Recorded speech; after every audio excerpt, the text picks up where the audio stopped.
Quite a vast area we have covered today on a subject that seems nevertheless urgent, and starting again maybe to sum up a bit what Christoph said. I mean, what Christoph really did, he was showing, so to say, the normality of a lot of artists' life, namely moving from one residency to the other, doing something like a site-specific work that is engaged with a curatorial practice and making the residency somehow the studio, which was which is a maneuver. There are artists around that make their living in residences instead of studios for years, which shows somehow the separation of the art worlds into different production spheres. And I think this is the main subject one could talk about. You know, that there are different production spheres, and they all reflect back to something like an entity, which we seem to think as a spatial entity, as the studio, but the studio is much more a metaphor, as in the end it has been widened by Bojana to, so to say, the nation state as a metaphor for the foundation, for so to say the boundaries and the frontiers of a practice that is politically engaged and engaged in terms of talking about memory. I don't want to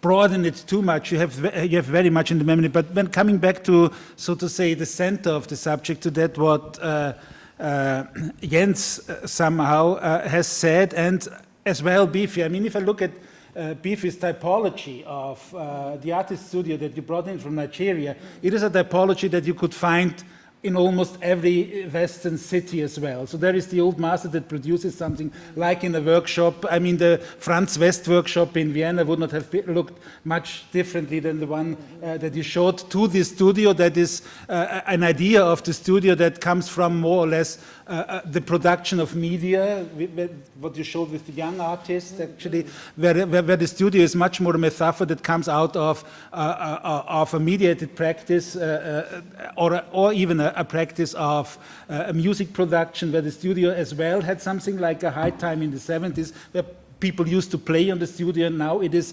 fragmented into small entities like the computer and so on, and you showed the studio as a gathering place or as a communicative place in the absence of other possibilities in a lot of the so-called post-colonial world, where neither museums nor institutions take that chance, so the studio still is that type of communicative space. So the studio is not just the artist studio of production, but it is a much wider and broader entity that in one or the other way reflects the different strata of the art system. Jens, when you talked about in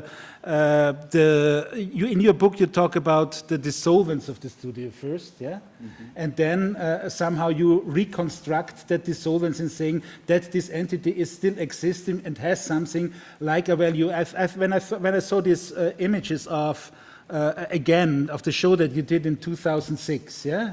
This was, I think, they are somehow crucial because of the art world after the 90s experience learned to understand that art is a wider practice. Not so.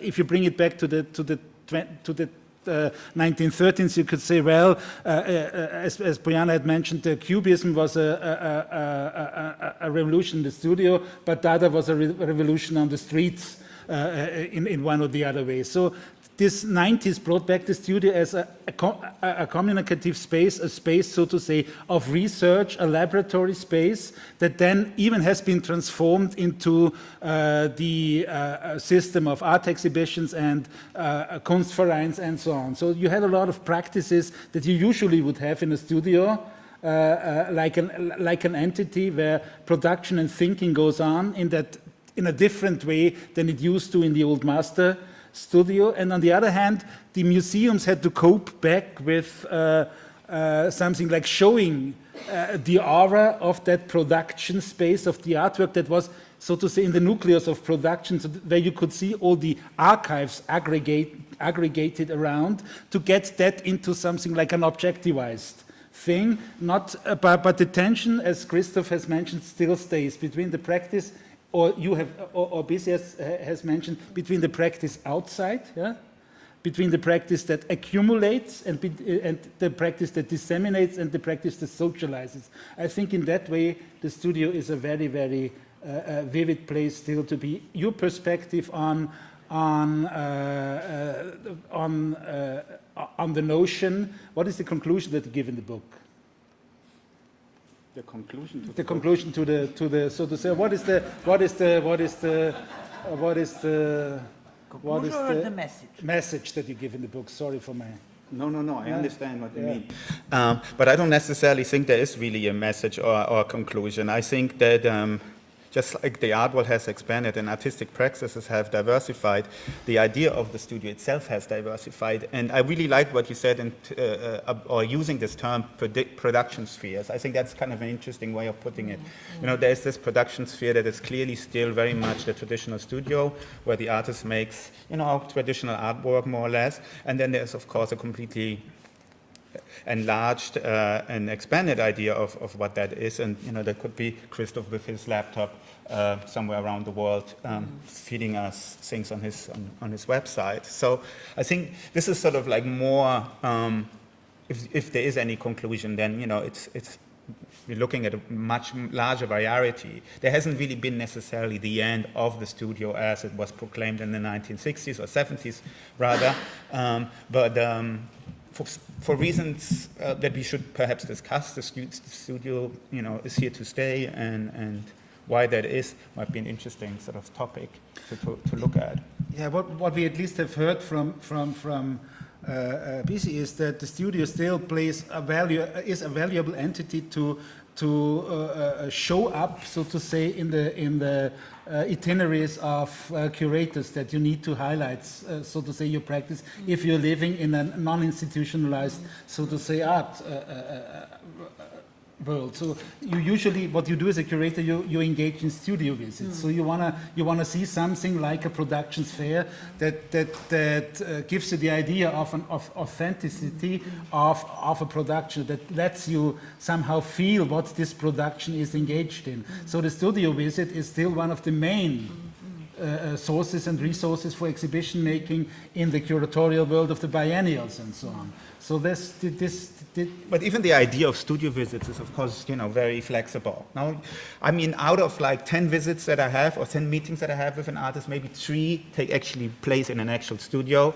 The other 7 are somewhere in a hotel lobby, or in a coffee place, or in a restaurant, or, you know, in an art school, or somewhere in between. So that focus on the studio itself, I think, mostly exists when I actually go to see an artist making work, not when the artist, as in many cases, starts to outsource work or is engaged with making work that doesn't necessarily require a studio. So even that sort of like has become much more flexible. But what I think is behind it is actually still really like a much more sort of restrictive and romantic notion of what an artist is and what art is all about. And I think it goes back to this idea of skill, and that the artist is in this particular room or in this particular space where he or she is working something out that they have acquired through by being in an academy. And I have the feeling that we in the art would be somehow need that romantic notion of the artist and how she or he produces. You know, in the US, one of the things that we of course have to do is fundraise, and a lot of the money comes from private donors. Most of these donors, the patrons, they're also collectors, and there's nothing more than what they love to do is that if I take them to an artist studio. So we're going on a trip to Shanghai, and everybody's like, oh, Jens, can you take us to the studio of Jan Fudong? That's what they love. So there is this idea, or maybe we get like a sneak preview of the next work. We maybe get a look behind the door that is, you know, some form of exclusivity that also exists there. So the studio is also some kind of a neoliberal commodity, and it has been used extensively in the real estate market. For example, when artists just like us in '96, we found these great studios in Bushwick, New York. Nobody would move to Bushwick. It was a really dangerous area. And then we made it we made it livable. We made it hip, and then the real estate market moved in, and we were pushed out, of course. And other artists came in, maybe with more money or with less idea of less space and so on.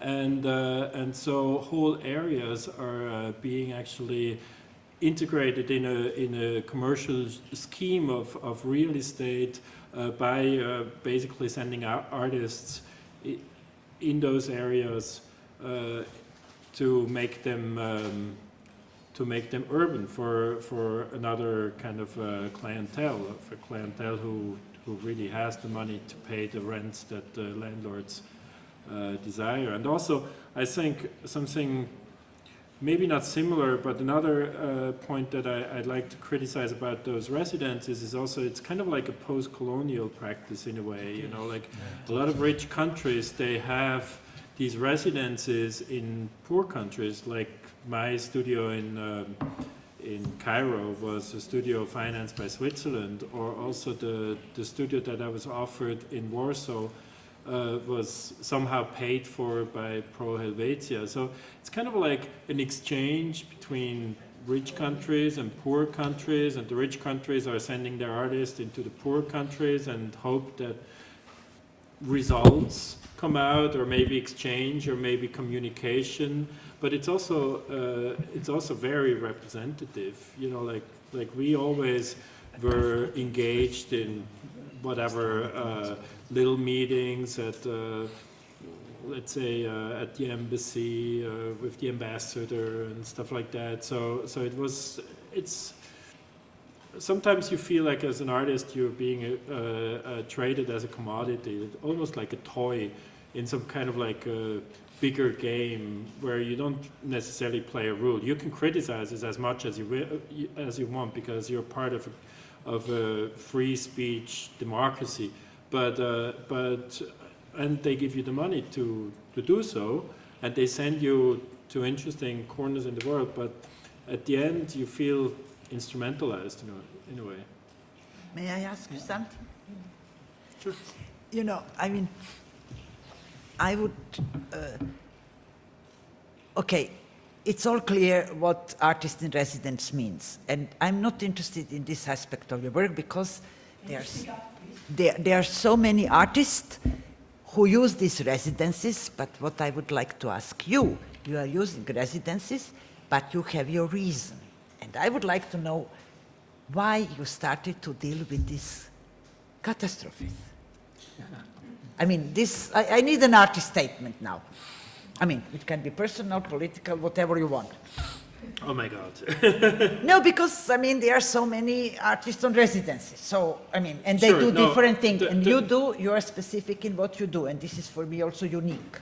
So okay, tell us. The residences came much later as a result of what I was doing as a practice, because I was a little bit successful with my project dealing with the issue of disasters. And the disaster work was something that came out of my studio practice in Brussels, which was probably part of a personal obsession, but I don't even think it's very personal, because I think everybody is obsessed with disasters in one way or the other, and the media are actually feeding us the disasters every day.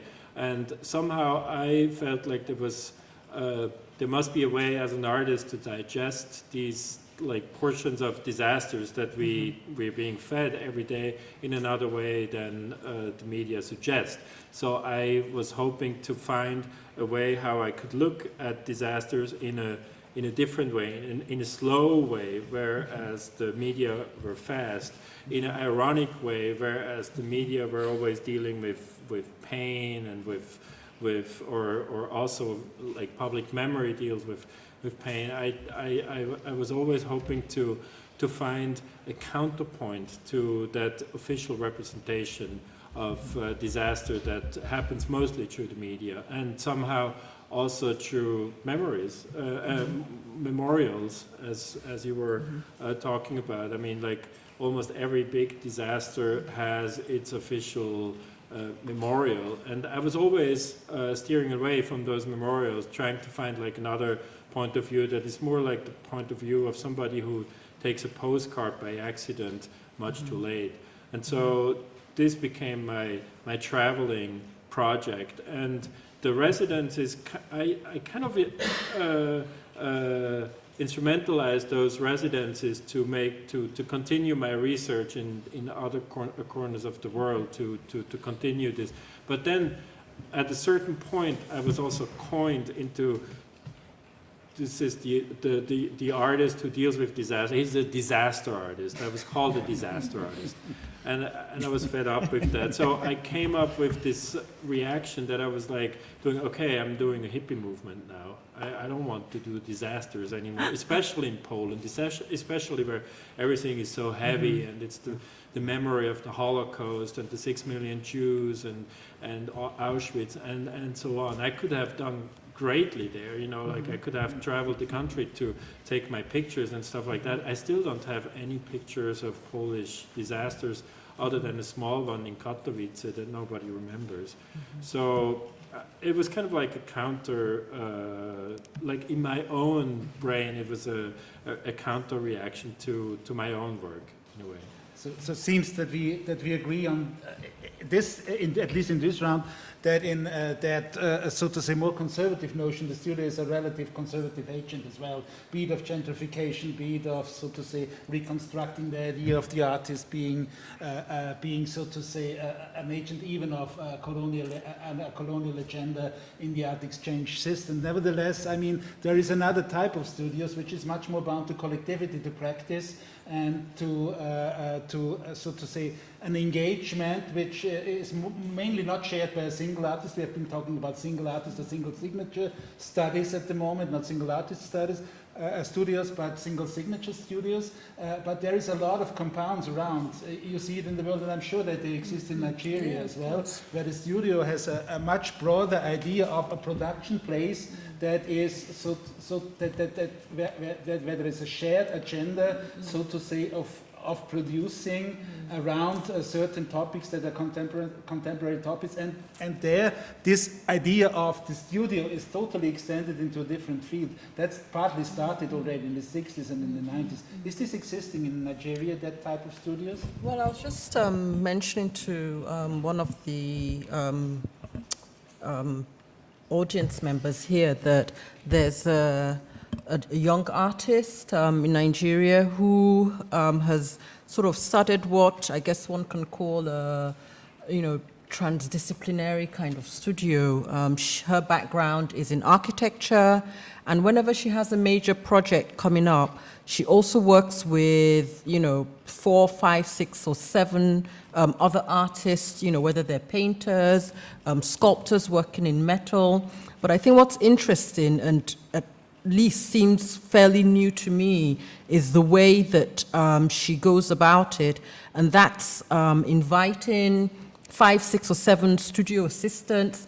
But it's not only about making work, it's also a place for learning, for exchange, for sharing information. And during a period of 3 to 6 months whilst she develops her exhibition, they also have, talks, they have crits, they have, they watch videos on other artists' methodologies, they read texts. So there's, a wide range of different activities that are going on where you sort of have this coming together of, I guess, the traditional studio where production, is going on, but at the same time, you have this educational space. And I think, that's something that I'm interested in, watching and seeing what kind of work and what kinds of initiatives comes out of this way of thinking about studios within a Nigerian context that is, as you have seen, extremely traditional, extremely conservative. I wouldn't yet talk about, post-studio or post-the-post studio, because most artists are still working, alone with their canvas and their paints, or in their, sculpture studio, and making works with the hands. They're not outsourcing in a way that is being done in other parts of the world. Also, I think it's important site, because with the lack of infrastructure, where do you go to meet? The museums are not there, the, non-profit spaces are not there. And I think also in that kind of context, different notions, like, Jens is talking about the expanded field. I think that in that kind of a context where nothing is really written down, I mean, you have the sort of traditional Western studio, but I think out of that can come new ways of thinking about, the studio, and a lot of artists are now beginning to, work together, and I think in the next couple of years, it will be really interesting to actually begin to focus on this idea of the studio, which, as I said, is very almost, non-existent, and seeing, in which way does that impact on the work that's going to be produced in the years to come, and, what kind of studio practice, is going to exist. But also another thing that I wanted to mention, which there wasn't time to do, is, and what's interesting for me as I sort of think through, one, my presentation, the research that I've accumulated, I would say, over the last month. It's not a lot, but it's a beginning. And looking again or thinking again about the images of Benemumu, the modern African artist. And I'm thinking that, the way in which his he allowed his studio and himself to be photographed, especially at that time in the 40s and 50s, it's very, very political. So when you take it an African context or into a non-Western context where you have, how do I say, preconceived ideas of the way in which an African, should work and the kind of work they should be doing, it's really interesting to look closely at the series of pictures, how he stands in the pictures, how he dresses in the pictures. I think that's, very, very interesting with regards to modern art in Africa, in Nigeria. Also, I think that Ainon Obulu, what I didn't mention, the first African artist, is that what really spurred him on, apart from this passion for being an artist, what really spurred him on was also a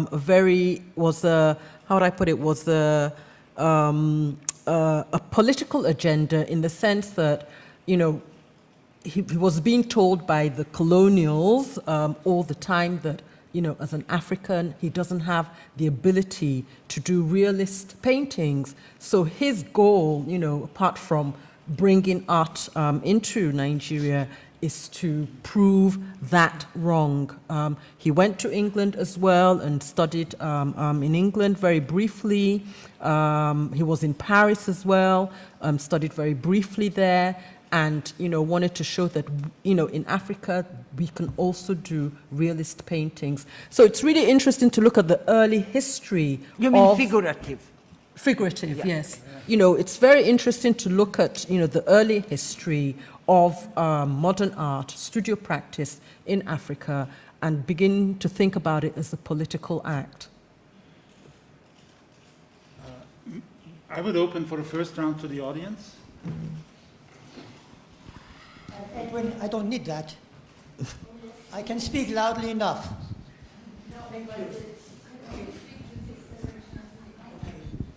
I'm Edwin from Austria, living in India now. Christoph, catastrophe, disaster. In Greek, disaster, metanoia, chaos, point. It means change. And in Greek and Chinese, crisis, catastrophe means crisis, has two characters: danger and chance, opportunity. Interesting? Yeah. Disaster, Latin asterus, the star. I'm separated from the star. So you have been looking for the stars in catastrophe, because catastrophe means change, it means suffering. Oscar Wilde says, where there is suffering, there's holy ground.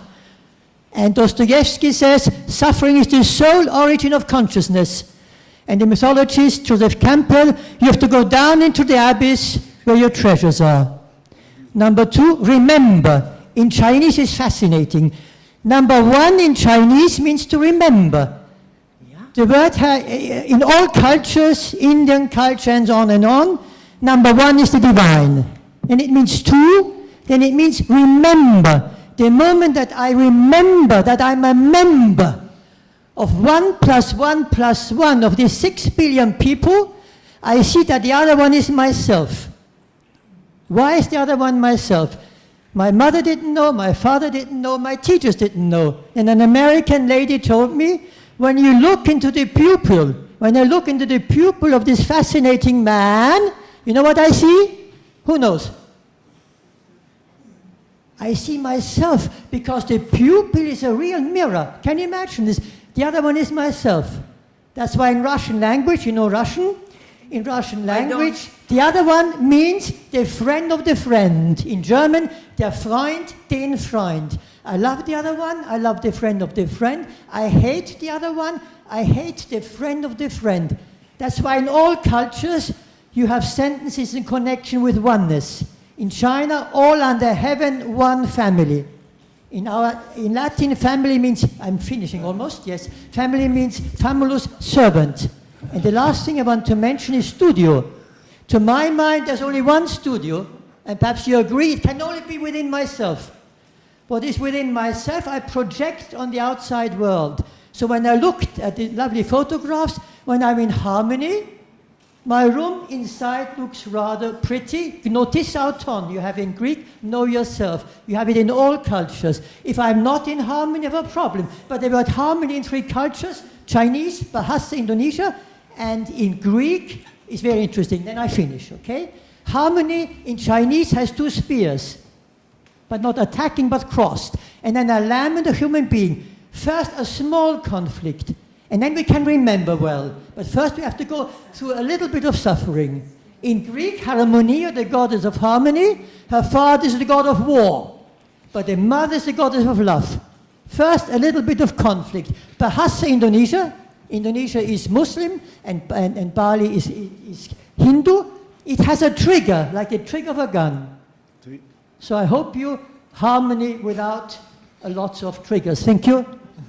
Thank you so much. Was there a question added to the podium, or? I would have loved to have you in my hippie movie. Yeah. I would have loved to have you in my hippie movie. Further questions?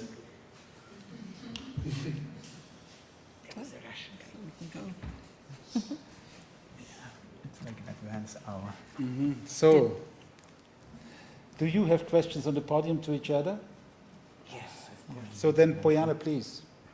No, I just wanted to ask Bisi, you know, in your center, do artists use your center as a studio as well? This you forgot to tell us. Yeah. This is important, I think. Yeah, we do at the Center for Contemporary Art. What we have is a program which is a little bit like the Summer Academy, and that's once a year for 1 month, where we have a theme, and we usually have between 10 to 12 artists who are, as you know, if you want, using the gallery space. You know, the gallery becomes a studio space, and we have a faculty, you know, of different people who, artists, curators, writers, and it's an opportunity. You know, I keep emphasizing this sort of lack of infrastructure and platforms and possibilities, and you know, this is an opportunity for artists to come together, you know, come and talk about a project that they're developing or an idea they have, and interact with people not only from Nigeria but from around the world, and you know, use it as a catalyst to move to the next stage of the work that they're doing. But that's just something that happens, you know, for a month, once a year. But for instance, if we have invite an artist to make an exhibition in the gallery and do in situ work, is he or she then making a studio work? Because then gallery is a studio for in situ works, or Yeah. it's not.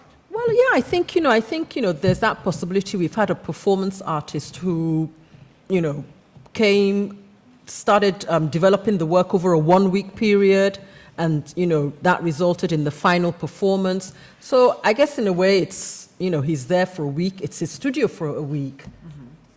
And I think, you know, we have that flexibility in our space for artists to come in and, you know, experiment in a way that they may not be able to in the other spaces that are available, which tend to be commercial galleries. So we do provide that possibility.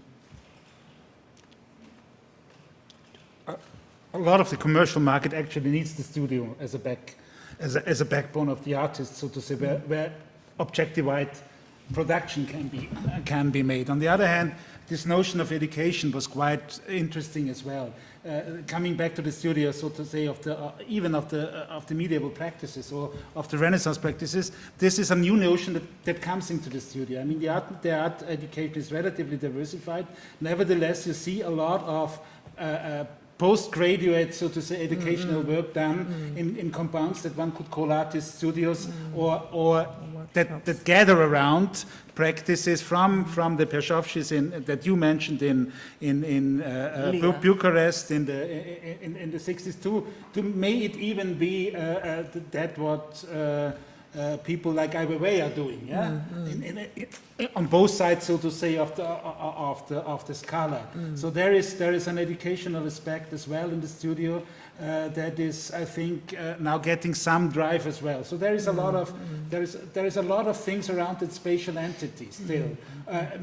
Not always like a single spatial entity. I think this is another aspect that you've touched here, which is quite important, and especially in contexts like yours, that might be as well a very challenging thing, as the academy system usually is lacking or is very out of date. is very conservative. Yeah.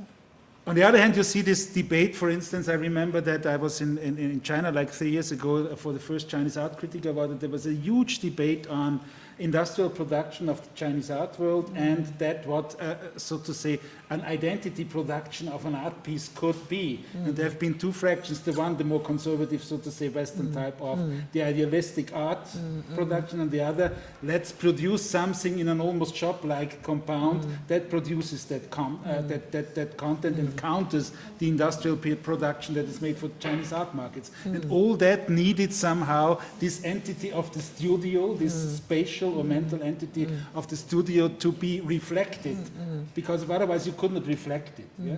It's always that notion around that you can reflect the different modes of production. I think we had a very, very interesting evening today. Yeah, definitely. No, I have one more question for Jens.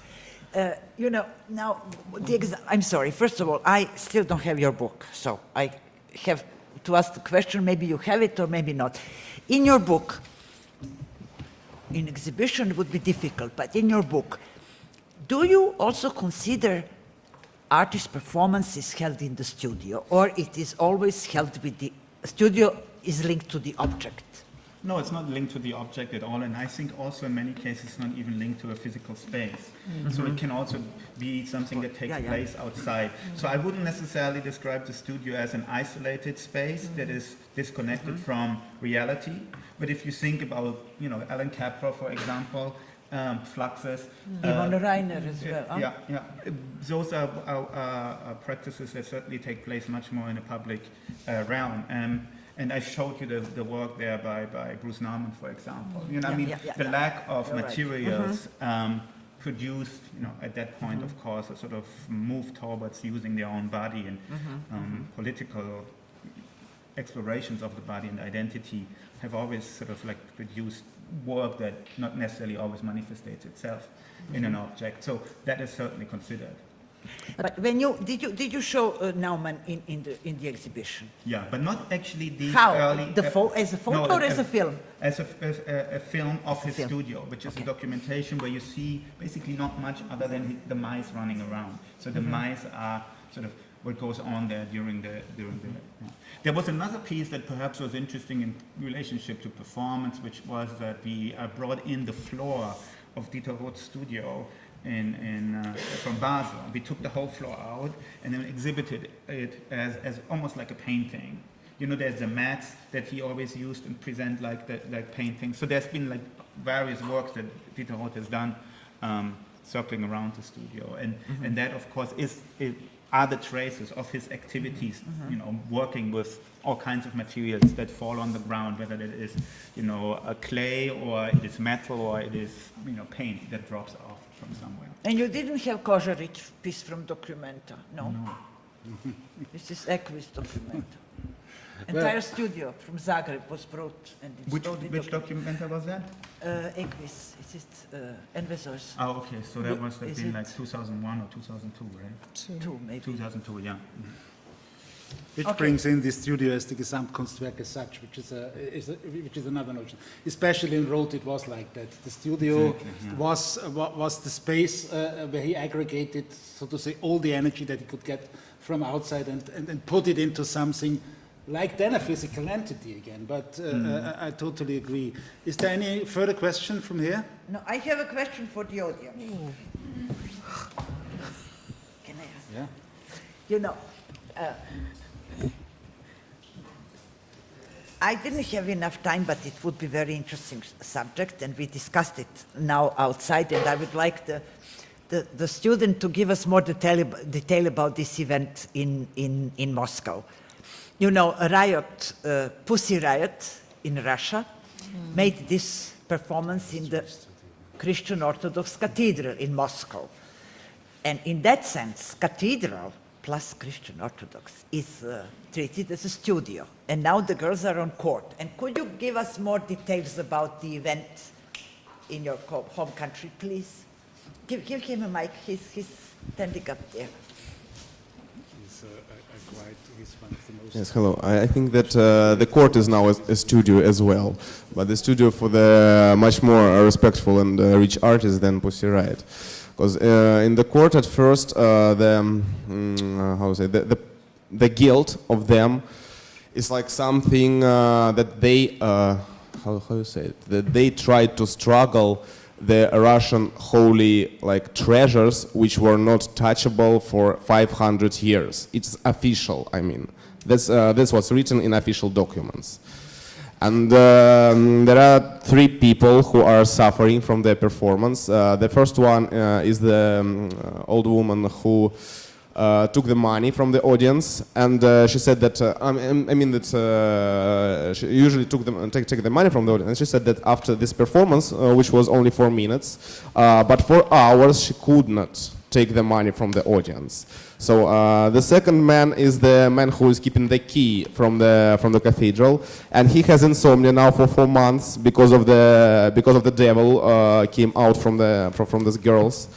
And the third one is just suffering because he has now some kind of acne on his face or something like this, and for sure because of the devil, which again came out of these girls. So I think it's a real studio now in the court, and we have an online translation every day, and on Friday will be the last day of the process, and I think that the masterpiece will come out for sure.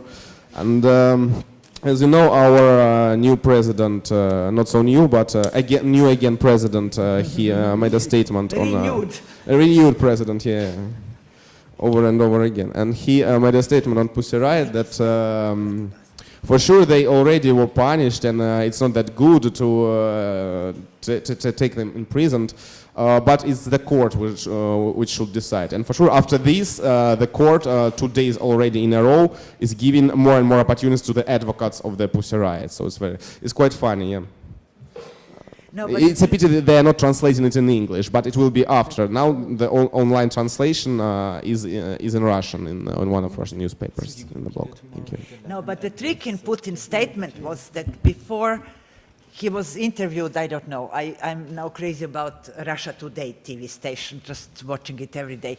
Putin said that first he situated this in a larger context. He said something like, I cannot quote, what would happen if somebody would do this in a moschee or in a Muslim church of Jew, or a synagogue? You know, he relativized the issue, like religion is, all over the place, very, very tactile thing, you know. And then he said he hoped they would be not punished severely.